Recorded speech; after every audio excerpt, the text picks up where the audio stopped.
All right, this is the first episode of, a review show about The Flash, and we're going to be talking about Season 4, Episode 4, The Fury of Firestorm. So I guess we'll talk right about the main part, Jefferson Jackson, the new Firestorm. What do you think?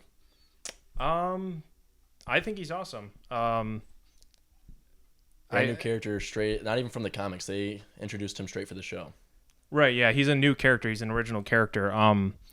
But he's sort of, and I guess we can jump right into why not Jason Rush. Yeah, almost more or less. I mean, I feel like it's the same deal. Right. Except that they get the liberty to create his own backstory, and they kind of get to interweave him the way they want to Right. with their story.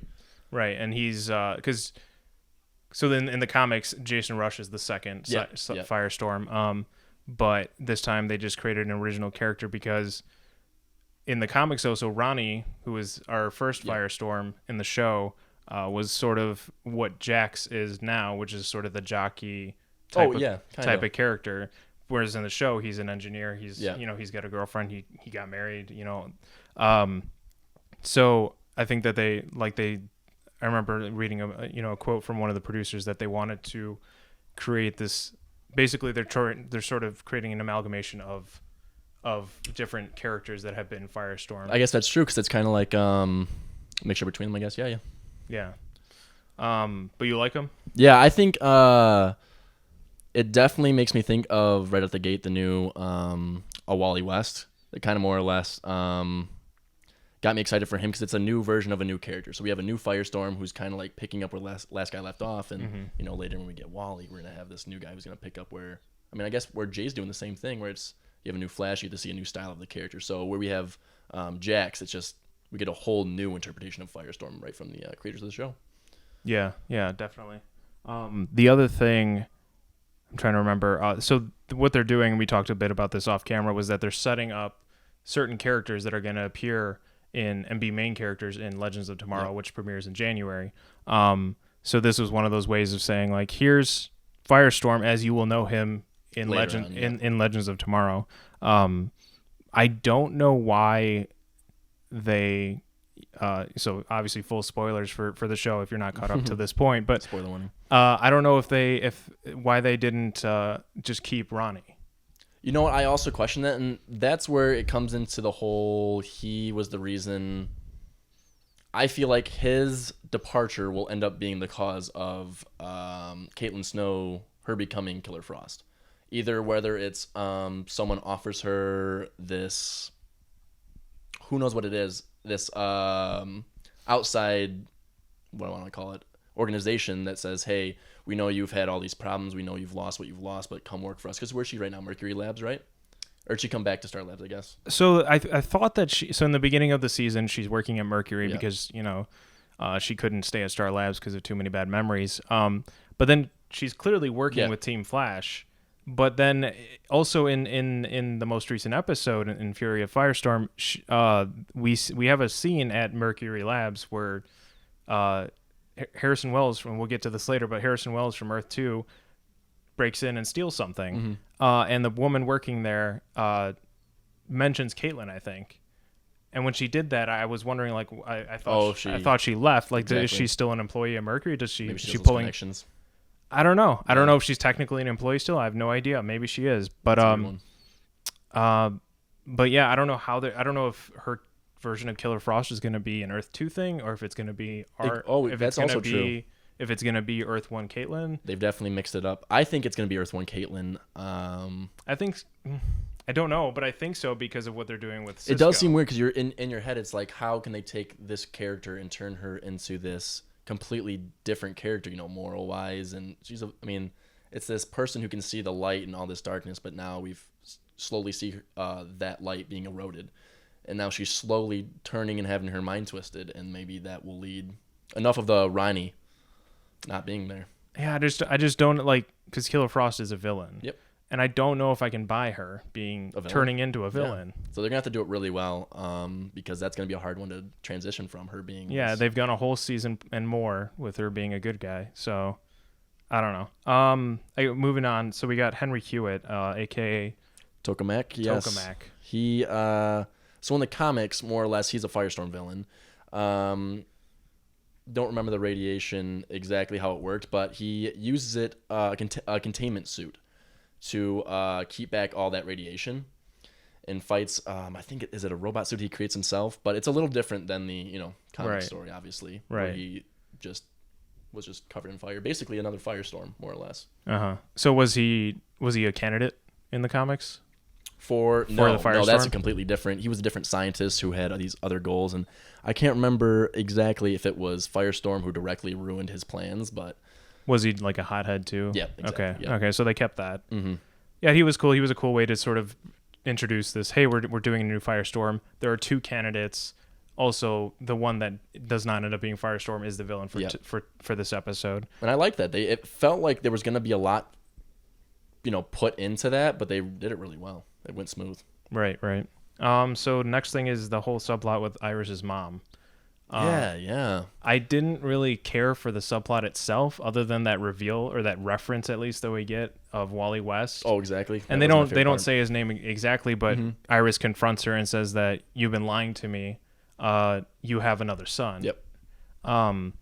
And the producers said I remember reading interviews after the episode aired that is in fact a reference to Wally West. And so that was about as much as I got out of that subplot. Like, I'm really not.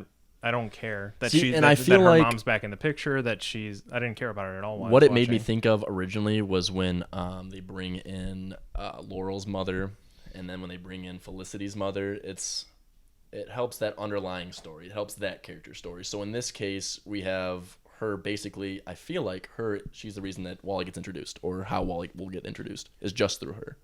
So it's really the only reason she's there is to just introduce Wally. That's because probably true. In the comics, Wally's her nephew, not her. Right. Brother, so in this incarnation, he's a brother. Yeah, which I like. And this, with the whole mom thing, if they can just have this be the reason she's there, because I'm not a big fan of it. Mm-hmm. Yeah, because it's going to be a lot of that family stuff, and I mean, that's not really what drives me away. It's just kind of boring to watch. Yeah, exactly. That's the only problem. If they can make it interesting, where with one of my favorite things about the Flash is Barry and his father's interactions. Mm-hmm. Some of the coolest things you get to see is them, either bonding or, when Barry's father realizes he's the Flash and he's like telling him how proud he is of him. Right. Mm-hmm. It's just cool like that. Whereas you have this. Those are the good moments. Those are the good family moments of the show. Yeah, we'll see how that pans out. Obviously, we're going to be getting Wally West showing up sometime. They've cast him and everything. So. Yeah, hopefully he just gets to jump right in and be part of Team Flash right out of the gate. Like be a speedster, be Kid Flash or something. I hope so. Because with Arrow Season 2, that's when they introduced Roy. And that's kind of when he got the start. And then Season 3 is really right his breakout. And then get rid of him in 2 seasons, which I hope does not happen to Wally. Well, that was side note, but that was the actor's own prerogative that he wanted to leave Arrow. Anyway, so King Shark. Awesome or awesome?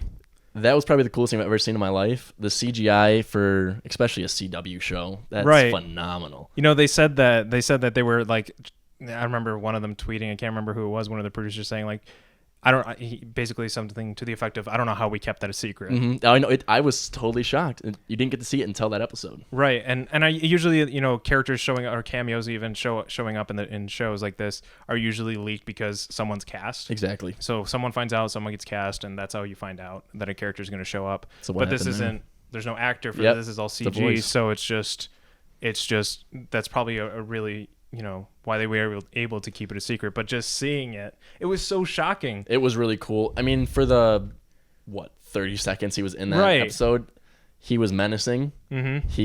He just looked so good. Mm-hmm. Looked so good. And right after King Shark, we get probably the second coolest thing I've ever seen in my life. Harrison Wells is Earth 2 meta hunter Harrison Wells. Right. So going back to what he stole from Mercury Labs, the gun, was the gun that he used on King Shark, knocks him out cold in one shot. Which is cool. And then Flash running up to him saying like, "Who are you?" Pulling off the hood.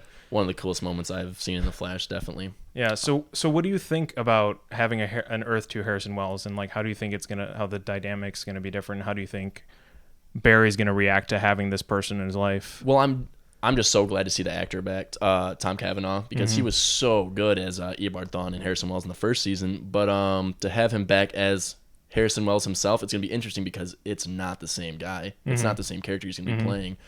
So Because that'll be fun. most of the time that we saw him in season 1, he was really Eobard Thawne. Exactly. With Harrison Wells' face, which some people forget because they always refer to him as Wells, even after they found out that he's not. Exactly. They always still refer to him that way, which is maybe just so it's like not as confusing for the audience to keep track, but it almost feels like they forget sometimes that was not Wells at all. Yep.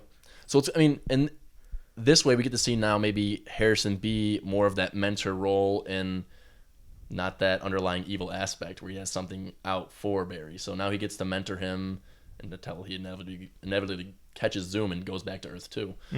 So, and big revelation with Zoom being a product of Harrison's. I don't know how he explained it, but he said he created Zoom. Eobard did? Yeah, or Harrison, yeah. You're saying Harrison, the real Harrison did? Yep. Earth 1 Harrison? Earth 2. Oh, Said he created Zoom. Oh, okay. Yeah, Right. at the end there. Okay. So that'll be interesting because I originally, in my mind, because of the blue Flash or Zoom being blue, I was thinking maybe that's an Earth 2 Barry because in the comics, the blue Flash is evil Barry from the future. Oh, right. Yep. Okay. Interesting. Yeah, so Next- it'll be... Next episode looks like it's going to be a lot of Earth 2 Harrison Wells and explaining where he came from and Which what I'm he's excited doing, for. and it's going to set him up. Yeah. So yeah, that's been our talk for season 4, episode 4 of The Flash, or sorry, season 2, episode 4. Season 2, yep. Of The Flash. Getting ahead of myself. The Fury of Firestorm. Great episode. Yeah, good That was episode. awesome. I liked it. All right, thanks.